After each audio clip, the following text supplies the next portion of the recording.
furaha siku ya leo kwa ajili ya mambo yote Mungu amenitendea maishani mwangu.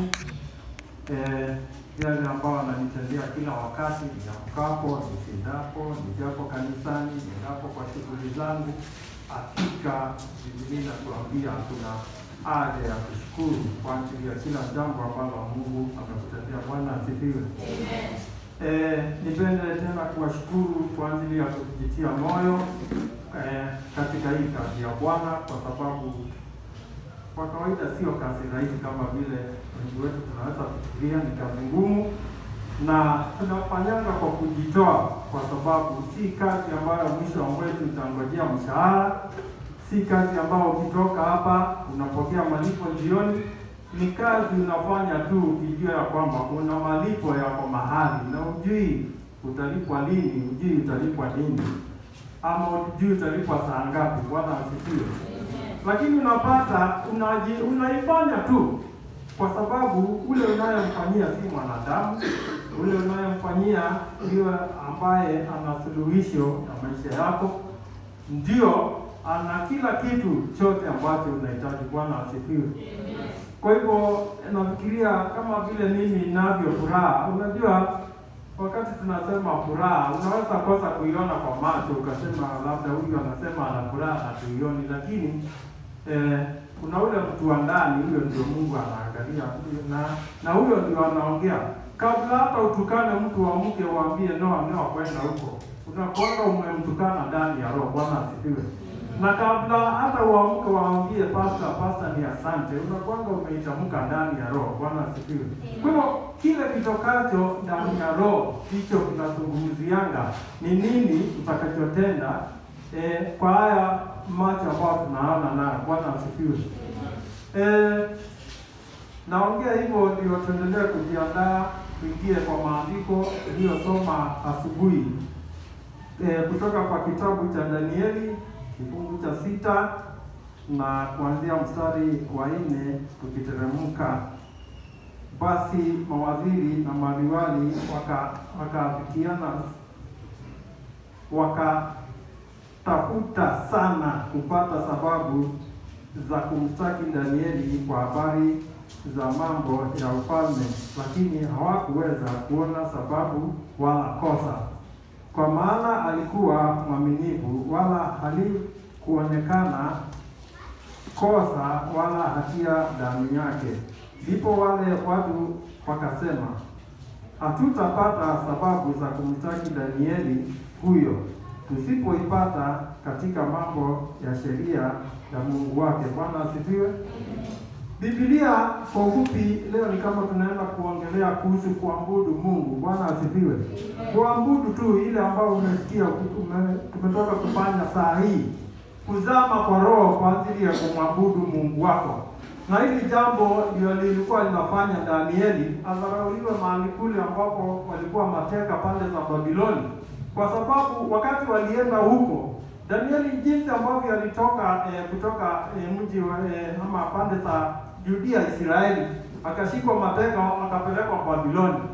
Hakuenda akafika kule, watu wanasemanga if you go to Rome become a Rome. Lakini kwa Danieli jinsi alivyotoka kule kwao akielekea pande zile walishikwa mateka, yeye hakuweza kubadilishwa na hali. Bwana asifiwe. Ule wokovu ulikuwa ndani yake, ama lile neno la Mungu lilikuwa ndani ya Danieli. Alienda nalo tu kutoka kwao akaenda nalo Babiloni, na akasema, akaamua moyoni mwake, nitamshikilia huyu Mungu wangu, kwa sababu ndio nilikuwa naye kutoka kwetu na ndio nitakuwa naye hata mahali hapa. Bwana asifiwe.